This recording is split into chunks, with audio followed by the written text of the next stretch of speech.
Okay, so that was for the concrete, which was the hard one actually. Let's now soft import our glass. Now, the glass did not have packed pieces, not by the time we were done with it.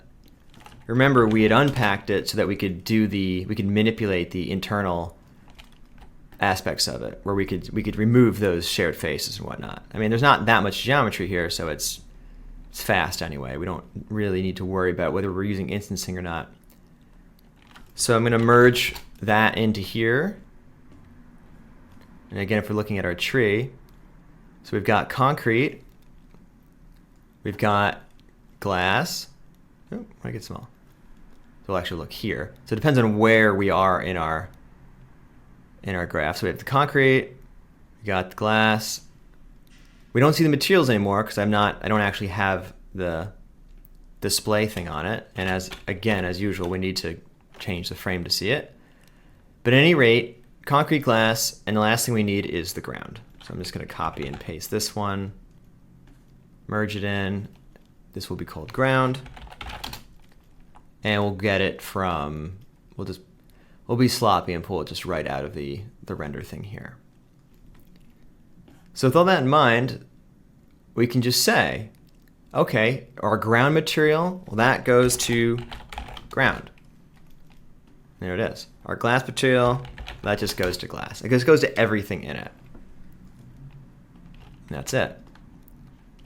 So those ones are really easy. So that's it for our geometry.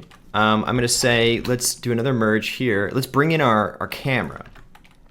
So if I type camera, I can either make a camera natively here in Solaris, or I can actually just get the one that we've been using. So I'm going to use scene import cameras. And we don't have to do anything. Now, if I go to where it's merged in, I can go here and get my cam, and there it is, cam 1. If I was here, cam didn't exist. It had to be added to the scene graph tree just like everything else.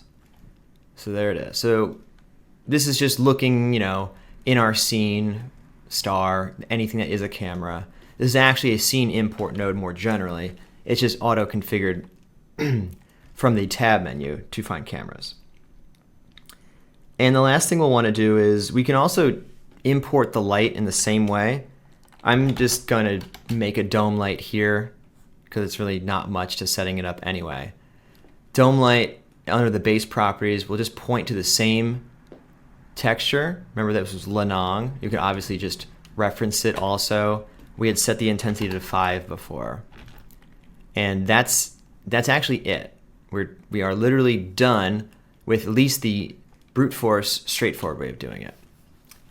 So to see it rendered in Karma, simply go change our perspective thing here. Don't use Houdini GL view, change it to Karma view. And if we let it sit for a minute, it has to start up. But now our viewport, it's still technically just our viewport, is now going to be rendered as a Karma render.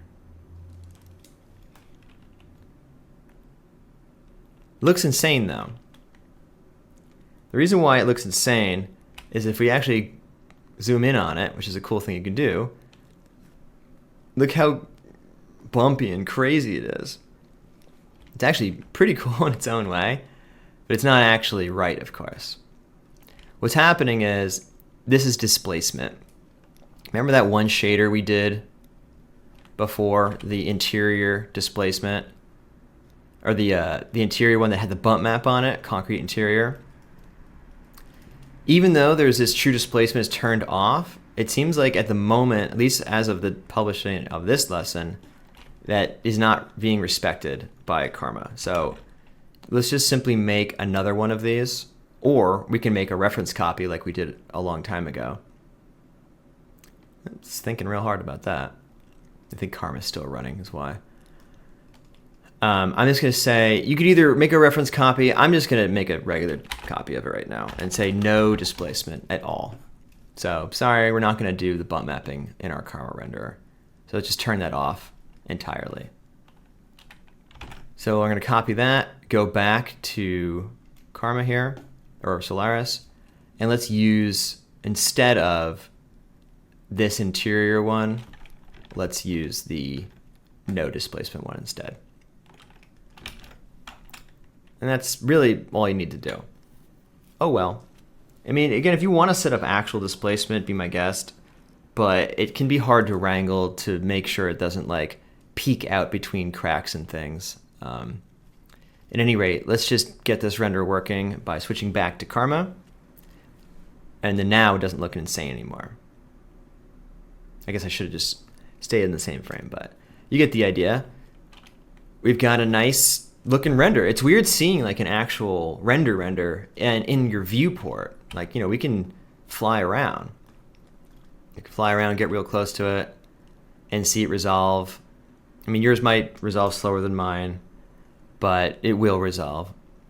And these are still things, like, this is still stuff you can select, or at least if I was in selection mode, I could select the ground plane, I could select the entire instancer. I could probably select the individual glass pieces. No, it's all one thing again. But at any rate, that's what's up. We now have a render. It looks like a regular GL viewport up here, but all the actual stuff that can be rendered is being rendered. It's being rendered with default Karma settings. So now in the next chapter, I'm going to show you how to tweak those settings and also make this be technically a little bit more robust than it is currently.